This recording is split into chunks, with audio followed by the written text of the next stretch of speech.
প্রথম আলো কথাটা বলা খুব ক্রাইসিস আমাদের জন্য। এরপর এটুকুন বলি, দেখেন আমরা অনেকে প্রথম আলোকে শুধু একটা পত্রিকা মনে করি, এইটা আমাদের দেখবার ভুল।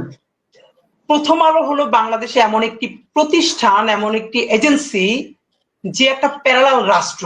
আবার বলছি, প্রথম আলো একটা প্যারালাল রাষ্ট্র। এই কারণে একটা রাষ্ট্রের যেরকম অনেকগুলো উইং থাকে, যে উইং গুলো তাকে ফাংশন করে, প্রথম আলোর এমন কোনো উইং নাই যে উইং সে মেনটেন করে না।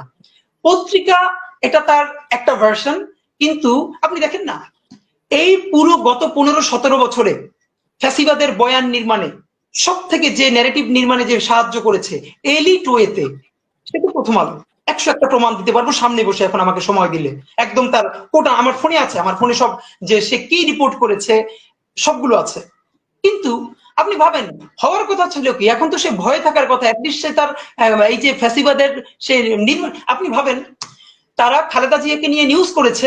এই আজকেও দেখলাম যে বসুন্ধরার কাছে খালেদা জিয়ার কনসেন্ট নিয়ে 100 কোটি টাকা চেয়েছে তারেক রহমান, হেডলাইন। এখন এই যে বিএনপিকে ভিলেনাইজ করে তোলা, এইটা কি আসলে বিএনপি করেছে, অথবা বিএনপি এটার বিরুদ্ধে মামলা করেছে? মামলা কিন্তু করে নাই। এখন এরকম একটা তো কথা আমি আপনাকে শুধু কেন বললাম, আপনি প্রথম আলোকে বুঝতে হলে, আমি অনেক আগে একটা টকশোতে একটা শব্দ ব্যবহার করেছিলাম, আজকে আবার বলি, এটা হলো প্রথম আলো সিনড্রোম। প্রথম আলো সিনড্রোম হলো, আপনি ভাবেন, সে সরকার পড়ে যাবার পরে গত 2 বছর আগে সম্ভবত, আর 21-এ বা 22-এ, প্রথম আলো তার প্রথম পেজে শেখ হাসিনার জন্মদিন উপলক্ষে, যদিও ওটা স্পন্সার ছিল, সম্ভবত বিজ্ঞাপন ছিল, তার জন্মদিনের শুভেচ্ছা চেপেছে 1 পৃষ্ঠা জুড়ে। এইটা কি কোনোদিন আপনি বুঝাতে পারবেন এটা যদি খালেদা জিয়ার হইতো, তো এটা সে ছাপতো?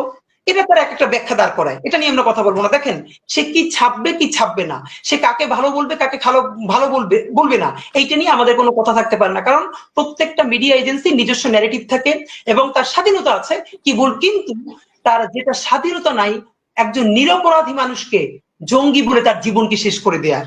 তার স্বাধীনতা নাই যে যে অপরাধ করে নাই, সেই অপরাধ হিসেবে তাকে ন্যারেটিভ নির্মাণ করে তাকে অপরাধী হিসেবে জীবন ধ্বংস করে দেয়ার। প্রথম আলো কোন নিউজ কাভার করবে, কোন নিউজ কাভার করবে না, এটা নিয়ে আমার কোনো কথা বলার থাকতে পারে না, কারণ এটা তার প্রাইভেট পলিসি, যে তার পলিসি নিজের মতো নির্মাণ করবে। কিন্তু আমার কথা হলো, যে জঙ্গিবাদে সংশ্লিষ্ট ছিল না, আপনি তাকে জঙ্গি বলে বলে বলে বলে বলে বলে, একটা ঘটনা আজকে বলি, এখানে আমি শেষ করি, শুধু একটা। আমাকে গতকালকে শাপলা চত্বরে শহীদ হয়েছেন বুয়েটের শিক্ষার্থী রিহান, তাকে নিয়ে পরশু বুয়েটের সিএসসি ডিপার্টমেন্টে শোক সভা এবং দোয়া মাহফিল হয়েছে, সেখানে আমি ছিলাম। তার বোন এখন নর্থ সাউথের টিচার। আমাকে তার বোন গতকাল রাতে 2টো লিঙ্ক পাঠিয়েছেন প্রথম আলো। সেটা হলো 2013-তে শাপলা চত্বরে যে শহীদ রেহান মারা গেলেন, মানে শহীদ হলেন, তাকে হত্যা করা হলো, সেই সময় প্রথম আলো কি নিউজ করেছে সেই লিঙ্কটা। আর গতকালকে তার মা এবং তার বোন ইন্টারন্যাশনাল যে নতুন ট্রাইব্যুনাল গঠিত হয়েছে এই করার জন্য, সেখানে তারা নালিশ নিয়ে গেছে এইটার বিচারের জন্য, সেইটাও তারা নিউজ করেছে।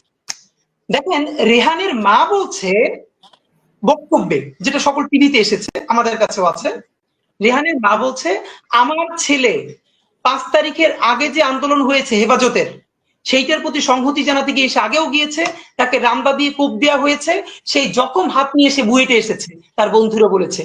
5 তারিখ এই জনতার আন্দোলনে অংশগ্রহণ করতে গিয়ে তারপরে সে আবার হত্যাকাণ্ডের শিকার হয়েছে।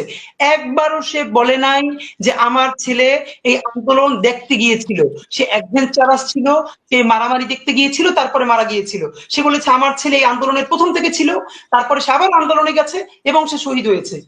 2013 তারিখের 6 মে প্রথম আলো নিউজ করেছে, যেহেতু এটা বুয়েটের ব্যাপার, এটা যদি লেখে বুয়েটের কেউ আন্দোলনে শরিক হয়, তাহলে খুবই এলিটপনা নষ্ট হয়ে যায়, সুশীলপনা শাহবাগীপনা।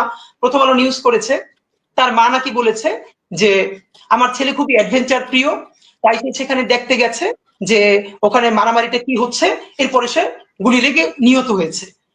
অথচ রেহানের মা সেদিনও বলেছে আমার ছেলে অ্যাডভেঞ্চার প্রিয়, কিন্তু আমার ছেলে সেটা দেখতে চায় না, আমার ছেলে সে আন্দোলনে গেছে এবং সে শহীদ হয়েছে। আপনি ভাবেন, তাহলে সেই নেগেটিভ তার মায়ের বক্তব্য যে সে মিথ্যা করেছে, সে কি সরি বলেছে, সে কি ক্ষমা চেয়েছে?